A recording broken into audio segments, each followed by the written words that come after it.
El 23 de abril de 1931, el cortejo fúnebre de Janet Ryder entró al cementerio de Colón de La Habana. Entre los asistentes sobresalía una pequeña y enigmática figura.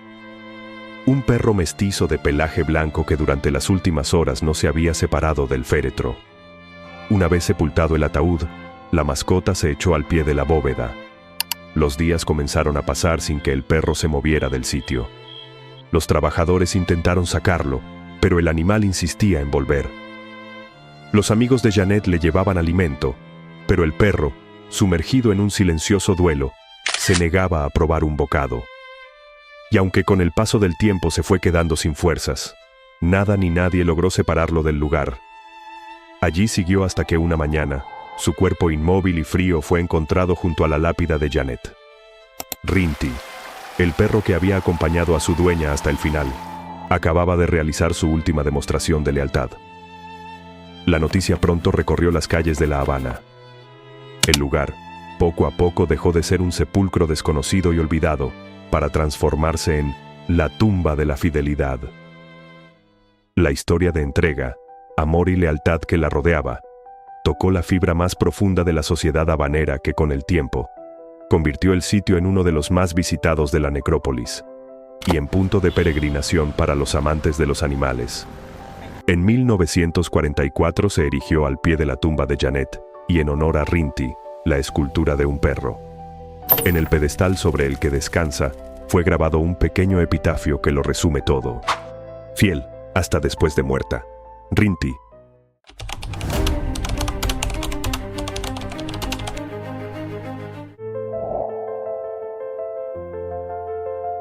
Janet Ford Ryder era una ciudadana estadounidense nacida en Wisconsin que había llegado a Cuba poco antes de 1905. No lo hizo buscando fortuna ni descanso. Lo hizo empujada por una necesidad que otros consideraban inútil: proteger a los indefensos. En una época donde los caballos eran golpeados en plena calle y los niños huérfanos dormían bajo portales, Ryder dedicó su vida a levantar una red de ayuda. Durante sus años en la isla, fundó la Sociedad Protectora de Niños, Animales y Plantas, más conocida como el Bando de Piedad. La ONG se concentró en organizar hospitales para animales, campañas de concientización, orfanatos, pero entre todo ese caos, halló calma en su pequeño Rinty. Nadie recuerda cuándo llegó a sus manos. Algunos dicen que fue rescatado de una perrera, otros que se lo entregaron como regalo de agradecimiento por su labor. Lo cierto es que Rinty y Janet se volvieron inseparables. En sus caminatas por el Paseo del Prado, en los días largos de papeleo, en los silencios de su casa en el Vedado, él siempre estaba allí, atento, silencioso, firme. Y la ciudad lo sabía. El perro de la dama del Bando de Piedad lo llamaban quienes ya le conocían. En los cafés de Neptuno, en las oficinas de beneficencia, en las puertas de los tribunales, Rinty era conocido como un centinela sin armas. Se sentaba junto a ella en la plaza, la esperaba afuera de los mercados y dormía a los pies de su cama. Quien los veía, comprendía sin explicaciones que allí había algo que no requería palabras. Pero en 1931, la salud de Janet comenzó a deteriorarse. No era vieja, pero llevaba años desgastada por la intemperie, el esfuerzo sin pausa y la soledad. Cuba ya no era la misma isla que había encontrado. La ciudad vibraba con tensiones políticas, cambios de gobierno y una población que comenzaba a olvidar a quienes lo daban todo sin pedir nada. Aún así, siguió trabajando, hasta el último aliento. El día de su muerte, 23 de abril de 1931, no hubo discursos oficiales ni titulares de prensa. Solo un pequeño grupo de colaboradores, una caja modesta y un lugar asignado en el cementerio de Colón. En la sección norte de la necrópolis, entre mausoleos y ángeles de mármol, se excavó una fosa simple. Allí reposaría la mujer que entregó su vida por los que no podían hablar. Y allí comenzó la vigilia de Rinty. Cuando el cuerpo fue enterrado, Rinty no se movió. Testigos dicen que aulló, pero sin desesperación. Como si supiera que algo definitivo había ocurrido, pero no pudiera nombrarlo. Durante días enteros, El perro permaneció echado sobre la tumba. Rechazaba comida, ignoraba a los extraños, soportaba la lluvia y el sol inmóvil. Los sepultureros intentaron alejarlo. La administración pidió que lo retiraran, pero él regresaba, siempre. Al principio, la historia era solo un susurro entre los trabajadores del cementerio. Luego pasó a ser noticia de pasillo en los alrededores de Calzada de Infanta, hasta que llegó a oídos de antiguos colegas de Janet. Algunos volvieron al panteón solo para comprobarlo, y allí estaba Rinty, acostado, flaco, tranquilo, esperando. Un jardinero lo describió años después como una estatua con corazón. No ladraba, no molestaba, no pedía, solo permanecía, durante semanas, meses. Y con cada día que pasaba, su cuerpo se hacía más frágil, pero su presencia más potente. Como si al quedarse, estuviera completando algo que la muerte no había podido romper. La ciudad, entonces, reaccionó. El pequeño animal que había sido compañero de una mujer invisible para la historia oficial, comenzó a convertirse en símbolo. La historia de Rinty llegó a la prensa local, a los panfletos de los simpatizantes del bando de Piedad, a las conversaciones de quienes aún recordaban a Janet como la mujer que defendía a los animales cuando todos reían de su causa. Y mientras tanto, él seguía ahí, día tras día, hasta que un amanecer de noviembre, el sepulturero lo encontró inmóvil, sin aliento, sobre la tumba. Murió tal como vivió, fiel, sin espectáculo, sin testigos, sin pedir nada, solo permaneciendo.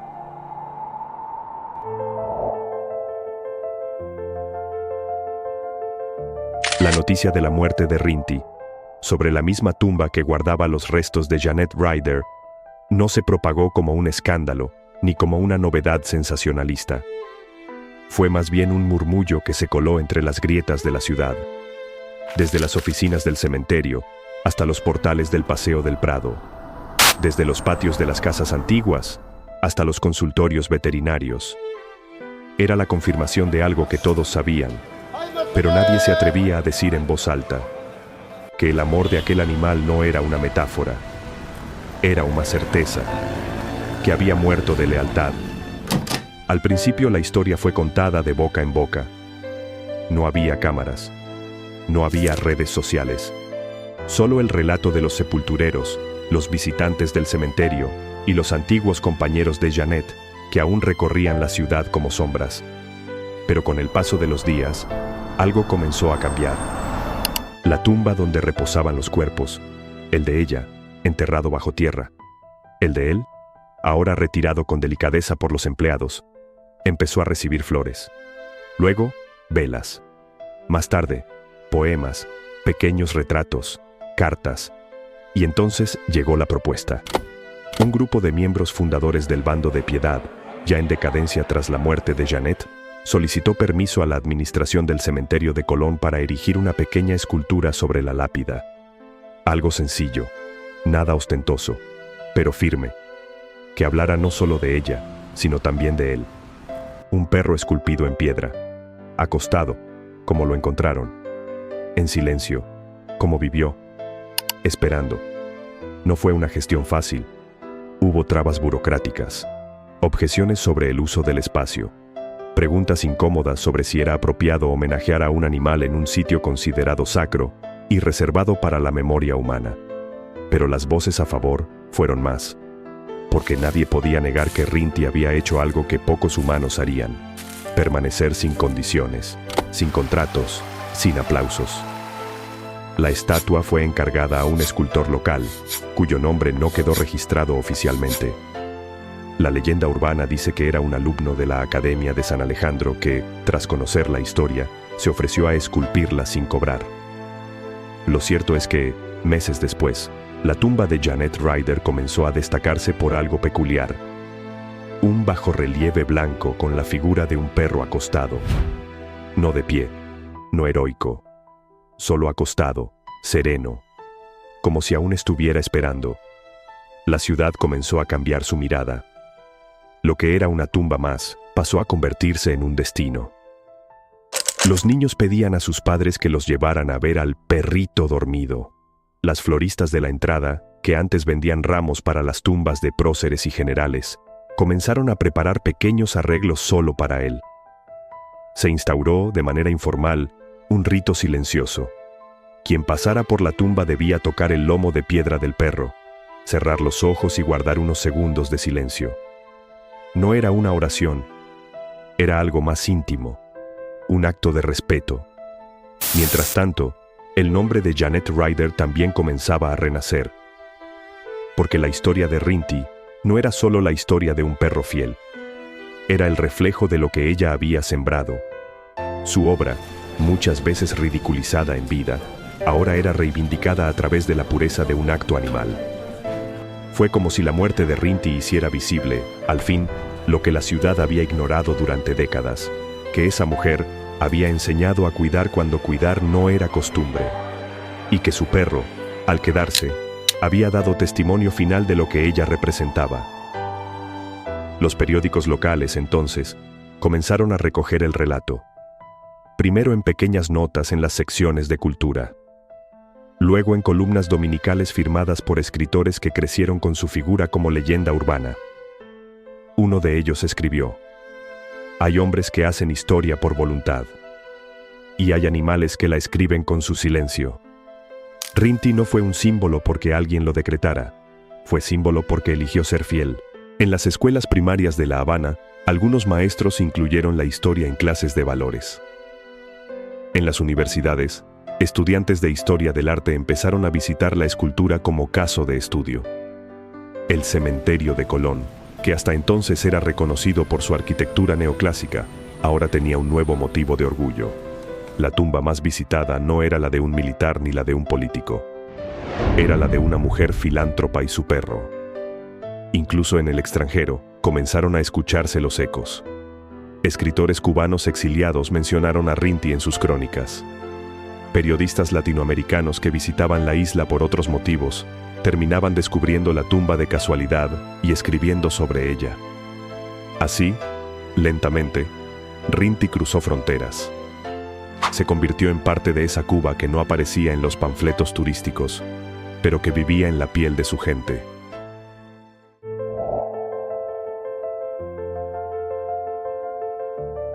Con el paso del tiempo, la historia de Rinty dejó de ser solo una anécdota tierna para convertirse en parte del tejido emocional de La Habana.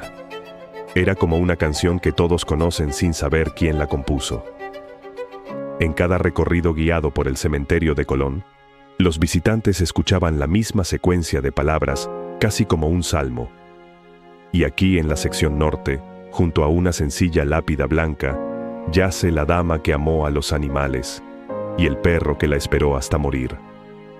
Pero mientras la ciudad la repetía, la historia comenzaba a cambiar. No en los hechos, que eran sencillos y sólidos, sino en la forma en que la gente la sentía. Porque cada generación reescribe las emociones, y Rinty, sin proponérselo, sin moverse de su sitio eterno, comenzó a convertirse en muchas cosas a la vez. Para algunos, era un símbolo de amor absoluto. Para otros, de abandono vencido por la esperanza. Para muchos niños, el primer contacto con la idea de que los animales pueden sentir como nosotros, sufrir como nosotros, amar como nosotros. Y también había quienes veían en él algo más profundo. Un espejo de la lealtad silenciosa que a veces se desprecia en los humanos y se admira solo cuando viene de un perro. Así comenzaron los mitos. Algunos afirmaban que Rinty aparecía en las noches junto a la tumba, caminando en círculos, como si todavía cuidara la paz de Janet.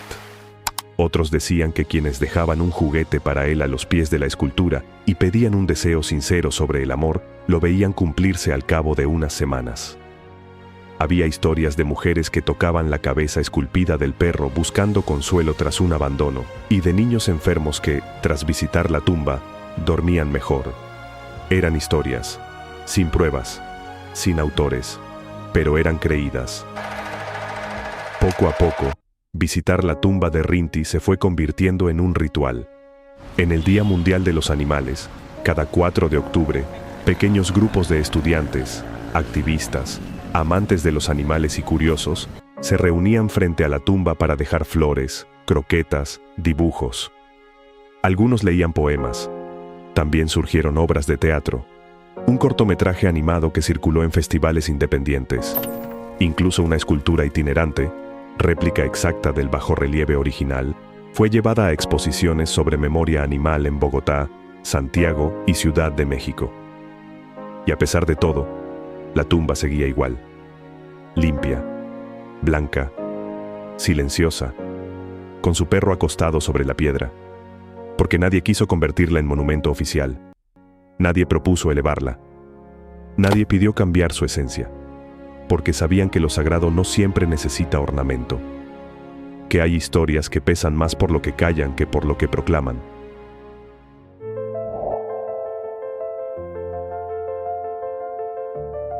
Nadie le enseñó a Rinty a esperar. No hubo entrenamiento, ni refuerzo, ni premio. Solo la voluntad instintiva, profunda, inquebrantable, de permanecer al lado de quien fue su mundo.